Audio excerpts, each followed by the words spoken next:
most people forget that shoppers, most of it, like 70 to 80% are on Amazon on their mobile phones. And when as sellers, I always tell our team, we're mostly working on our laptops. And so we're looking at that desktop view. And I'm always like, it's really important for you to shop like the consumer would be and look at your listings that way. And when you do that, you'll notice like they're just seeing the title and mostly the images. They're not even going to see those bullets. So I'm actually really glad you mentioned bullets because that's important for Rufus, and we're going to talk about it in a minute, but I want to talk about the image storyboard. For me, that's one of the most important things. I like to think of it like mini billboards. Gavin, super excited to have you here. First of all, I'm Janelle, and I've been selling on Amazon for over a decade. I've launched and sold several brands, and I'm currently actively building 2 7- and 8-figure brands on Amazon. So I also know that you've got a brand. So tell us a little bit more about Motion Gray. My name is Gavin. I'm a co-founder of a company called Motion Gray. We primarily focus on home office furniture. I've been selling for around 7 years now, and it's pretty special for me because Amazon is where I grew and built my business and sold my first product, actually. That's amazing. Awesome. So when you launched your product, like how did you get eyeballs or traffic? Like what was the strategy? I think first off, marketing is the most important thing of any e-commerce business. You can have the best product in the world, but without any exposure, you're not going to get any sales. Amazon, I think, helps resolve that issue because Amazon ads and selling on the Amazon marketplace, there's already millions of customers on it every day buying stuff. So being able to put my product on there and then get exposure with Amazon ads is how I got my first couple of traffic and sales. You've created your products, you've put a listing on Amazon. How did you get traffic? Yeah, so the first thing I always do is sponsor product ads. I think that that's the easiest ad group for any beginner because it's very straightforward. And I think Amazon makes it very great to have a lot of tools for beginners to pretty much get it set up. So what I did is sponsor product. Now there's something that's very cool, which is sponsor product video, which helps with even more exposure. And I think that the click-through rates for those are amazing. We sat through a session yesterday and learned about sponsor product video, and we learned how it captures the attention of customers much more than normal sponsored product ads. And then there's sponsored brands, which is, I would say, like the next level, which is getting awareness for your brand to the customers. And they are making it easier and easier every day. Just yesterday, I think they announced about sponsored brands collection. Oh, that's right. The new sponsored brands collection, you can have up like to 10 ASINs. Okay, tell us more about that. Yeah, from my understanding, a sponsored brand collection makes it so that they will choose which ASINs to show the customer based on what they believe the customer wants. So back in the day, you would have to pick every single time. And I think it gets very overwhelming because how would you know what the customer wants to see? Right. And they have all the insights. I mean, that's why I was like, okay, yeah, I'll just give you my ASINs, you show them what you know will help convert. Yeah, I love that. All right, tell me, okay, so you sponsored products, you did sponsored brands. Have you done much with sponsored display? Yes, sponsored display I think is a great thing to hit the other different parts of the funnel. I recommend for any beginner though to start with just sponsored products because sponsored products is, I would say, the direct funnel. So when customers are searching for keywords and products, you can directly show up on the search page. And then afterwards with sponsored brands, then you can get more brand awareness, and then sponsored display is more for like retargeting. Okay. But yes, I use all different sponsored ad structures for my marketing strategy. Love it. Okay, so let's talk a little more granularly. When you set up your campaigns, how do you recommend beginners or even advanced start their first sponsored products campaign? Yes, when it comes to the actual structure of the listing, it's very important to make it as optimized as possible. Once again, you can have the best product, but if it doesn't show to the customer that your product's great, what's the purpose? You're going to be funneling all that traffic to your listing and you're not going to get any sales because the listing doesn't look good. So it really is 4 components of a listing. The first is the title, the second is the pictures, third are the bullet points, and the fourth is A+ content. For the title, it's all about just being clean, describe your product, put the proper keywords in there.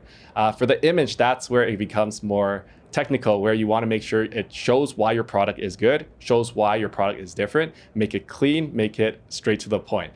Bullet points, especially with the launch of Rufus and how Rufus helps with helping customers find products now, I think the bullet points are more important than they've ever been. You got to make sure to tailor the bullet points to address what customers are concerned about.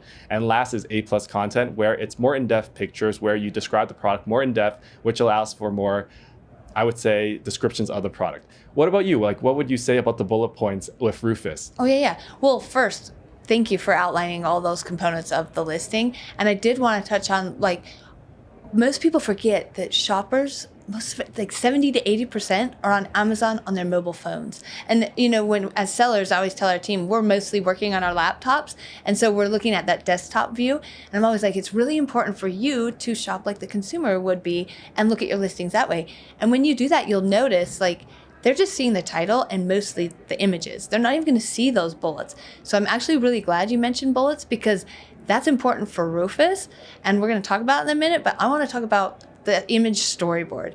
For me, that's one of the most important things. I like to think of it like mini billboards. So I tell my sellers and my employees, when you're creating those images, if you can't convey in the image the most important things that you want that consumer to know, you're not going to have a really great chance to convert them into a buyer. So I call it the image storyboard. Make sure that hero image wins the click. Then you get them into the listing and start addressing what the consumers care about most. And you can find that information in your product insights. There's a whole dashboard that Amazon shows in the customer reviews. You can pull data from there. And now you can even ask Rufus, like, hey, Rufus, what do consumers care about this product? And then that's what I would use to optimize my image storyboard. And I would use all the images that you can. Depending on the category, there's 7 to 10 images. And then you can actually have a video as well. So that's kind of how I think about the images. Now with the bullet points, I used to tell everyone, nobody reads your bullets.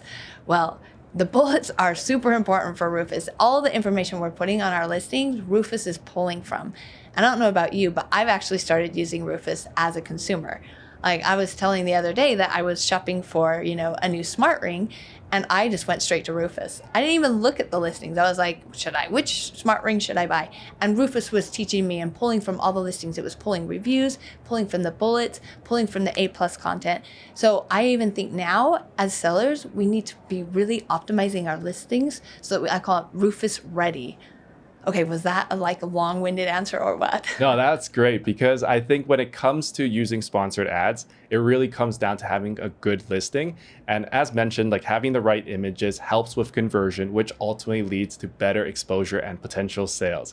Having said that, then, I also want to mention that reviews is very important. Reviews gives authenticity to the product itself. Mm-hmm. It shows customers that there is validation behind the product.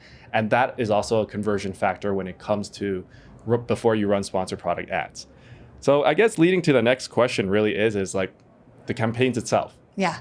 So I know you have some strategies that you recommend when you start setting up your campaigns. Do you want to talk about that? Yeah, the first thing I always set up is an automatic campaign. Amazon has made it very easy for new sellers to just set up a campaign and then afterwards learn the insights from the campaign. So what an automatic campaign is essentially set up so that Amazon will decide what products and keywords that they believe your item will do well for. As a beginner, you don't know what to expect, and having this insight sheet will allow you to then take a look at all the insights to see what you want to primarily focus on. Have you, for example, noticed anything or any tips with automatic campaigns? Yeah, well, I love automatic campaigns because literally it's not like set it and forget it, but it's a mining tool. So I'll create an automatic campaign for every ASIN. And then as I see what's converting, I like to take those converting keywords or search terms and move them into their own broad and phrase and exact. I know some people are like, whoa, that's a lot, but I've seen that they get different placements and I can do bid modifiers and all that jazz. I actually use tools to help me do that now. But that's how I start moving from automatic, my winners, into manual campaigns that I can then scale. Yeah, I love doing that, especially when it comes to the funnel. It's really about making sure you hit every stage of the funnel. And I noticed that as I get more into my exact campaigns, I get usually better ACoS, better conversion. And it's just a lot more control when it comes to the budget, because the one thing I would say about automatic campaigns is that you don't have control of where it's focusing on. And then being able to create all the campaigns you mentioned, which is broad, phrase, and exact match, those allow you to really hone in on what you want to target. Yeah, and do you also because I take those keywords and search terms that are converting, and I also launch my sponsored brand campaigns. I use that to inform the other types of campaigns as well. Yes, I've noticed that sponsored product campaigns are pretty much the best point to get insights, and then afterwards pull those insights into my overall marketing strategy. Yeah, awesome. What about defensive campaigns? Do you do much on make that a priority? Because Motion Gray, you probably have a lot of branded search. Yeah, so we do make sure to target some of our own ASINs, and we've noticed to also target our own keywords. Those tend to be actually the best return on investment because for people looking for, let's say, motion gray, I've noticed that targeting the keyword motion gray shows our product more often, while other people are actually trying to steal our traffic and steal our sales. So having that defensive strategy has always been very good for us. Yeah, I'm going to say the best offense is a great defense. Yeah, I totally agree with you. Awesome. And now I guess when it comes to pulling the insights now, like, is there certain data points that you would really want to look at or things that you like to focus on? Well, yeah, I mean, ACOS and tacos are kind of what we govern our PPC or our ad accounts by. So I used to be really focused on ACOS, but now I'm more concerned about tacos because I like the money I'm spending to drive sales for paid traffic helps me rank organically higher. And so I don't want to just look at, my paid performance. I want to look at overall, holistically, what is that paid also driving in helping me to rank higher? So tacos for me is a really important metric. Cost per clicks, I mean, they are what they are. I have lots of brands, some are in the supplement space or the beauty space, and they can be expensive, cost per click. So I don't really care about that part as long as I'm within my tacos. Yes, like to put back on your previous point of ACOS, that's my favorite metric to look at too, because pretty much what I've realized is that if my ACOS is below my margins, it means basically I am profitable. So what ACOS means is advertising cost of sales. In very basic terms, if every $100 in sales you get, you have a 20% ACOS, it means you're spending $20. But if your margin is, let's say, $30, that means you're making that $10 spread. And that's the easiest way to know right away if you're profitable, because if you are profitable, what that means is you should continue to run the ads, because there is no reason for you to turn off ads if they are profitable. Exactly. And you can scale to the moon. Yeah. And then afterwards, another thing that I really like to look at is click-through rate, because click-through rate is a very good insight to allow you to understand, for example, how your listing is doing itself. Because what I've noticed is that if click-through rate drops, there's usually something that's happening. And if click-through rate raises, there's usually something that you're doing correctly. Yeah. And true, to your point, impressions. I look at impressions because sometimes I'm like, wow, I'm not getting any impressions. Is there something in my listing that's not telling Amazon that I'm relevant for this search term, right? So sometimes I need to make changes in my listing. Also, it could be I'm not bidding enough, so I need to increase my bids. So I think impressions are helpful to look at as well. Yeah, as previously as you mentioned, like when you do find a keyword that you're not as relevant for, like what do you tend to do? Like I know that negative keywords is something that a lot of people are intimidated by. Like what is your advice on negative keywords? Well, I mean, there are two different camps that will say don't use negative keywords, and there are some that say do use negative keywords. Well, in one of my brands specifically, I can think of, we do press-on nails, and we don't want to be shown when somebody's looking for like a hammer and a nail. So we're going to do some negative search terms for those. But also I tend to be pretty liberal with not using negative because I think Amazon's smart enough, and I figured they figure it out. And I've noticed in all of my advertising on any platform, the more I try to get granular and control, can kind of mess up the algorithm more. Yeah, it's really important when it comes to negative keywords to be a bit cautious. Like don't just blindly put a bunch of keywords in there, especially broad negative keywords, because sometimes you would be surprised on what your product could convert for. There was one incident for myself where I noticed negative keywords did do very well, which was I sell chairs, office chairs. Yeah. And then I noticed that my targeting campaigns were actually going for gaming chairs. And then I noticed that the people looking for gaming chairs weren't the same ones looking for office chairs. And once I was able to negative the word gaming chair into my campaigns, I noticed that my ACOS actually improved. Absolutely. That's a great example. Yeah. And then I guess when it comes to like insight gathering and like, let's say optimization, is there any other tips you would have when it comes to that? Well, I definitely think, and I hope people are making use of their search term reports. I download those and every 30 days at least, and I put it on automatic because you can only go back, I believe, like 90 days. So you want to be having those download automatically. So I always tell my sellers, make sure you've got those scheduled to download. But yeah, we're always downloading those. Honestly, we're not doing a lot of it ourselves anymore. We're using AI and tools that are automatically pulling in these insights and making the bid adjustments and the placement modifiers for us. But I mean, I have been selling on Amazon for over a decade. We used to have to do all of that manually. Yeah, there's something about, I guess, looking through the search term reports and making the adjustments myself. I tend to get very nervous when I look at that. And I notice that sometimes I either do the adjustments too often or let's say, rare. What would your recommendation be on when to make the optimizations? Well, like I said, I'm not doing that manually anymore. I use tools that do that, and I have some tools that are doing it daily. I mean, even moment to moment, there's day parting even. You can get, super nerdy about it. And I actually think that there are times that you want to be doing that. But yeah, us in there tinkering, a weekend can throw different data than like a Monday or a Tuesday, or there's a special event. So what you're saying about don't tinker too much is actually really good advice. But I definitely think get a tool. If you're going to be using it manually, then be in there every day in your ad campaigns. I am though really heavy on PPC. Like that's what's grown my brand super fast, I guess, on Amazon was my strategy around Amazon ads. I actually have a question about that because I often get this question from beginners that are just starting to use sponsored product ads is how much insight is enough? So for example, let's say if I have 10 spend on like one keyword, what is a moment where I should make a reaction on that?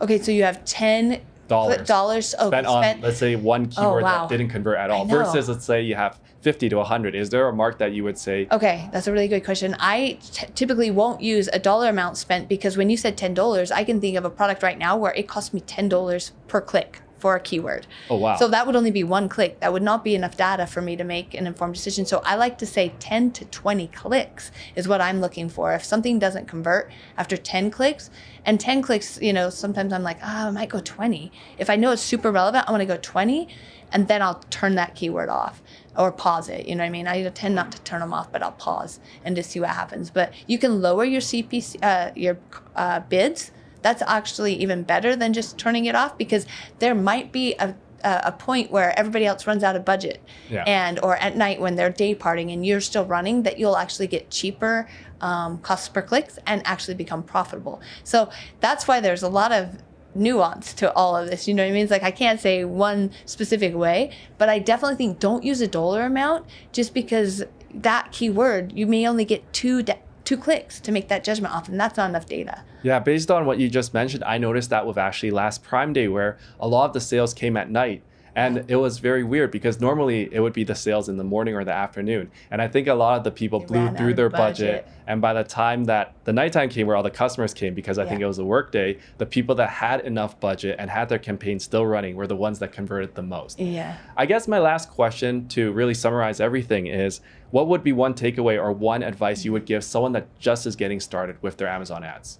Do not be afraid of Amazon ads. You know what I mean? People get so nervous to start doing or think, I don't know what I'm doing or I don't want to spend the money. But that is the way to grow your brand on Amazon. You've got to invest in advertising. And it's not scary. They've made it so easy. Like we have lots of tutorials, but it's really as easy as create a campaign and start with sponsored products. Like you said, you just pick the one ASIN that you're going to go, the keywords that people are searching for. I mean, think about it. If you're doing an office chair, that's your first keyword. Create that automatic campaign too if you don't know, and let it start mining the terms that are converting. You can download your search term reports. You can see what's converting if you don't have an AI tool that's going to do it for you. And then you can move those into manual campaigns and start scaling from there. And the Amazon Ads Academy, have you ever seen the videos there? Yes, they're amazing. They're wonderful. Like anyone can learn how to use Amazon ads to grow their business. Yeah, and to add to that, I guess when it comes to Amazon ads, it's always about spending within what budget you're comfortable with. Mm-hmm. You can slowly transition into a more higher budget over time as you become more comfortable with the results. But it's been an amazing talk with you. I feel like I've learned a lot. Thank you so much for your time today. Yeah, Gavin, you too. I mean, you're a story of success. You've launched and grown a seven-figure, eight-figure brand on Amazon with Amazon ads. So yeah, you're the bomb. Yeah, thank you. Yeah.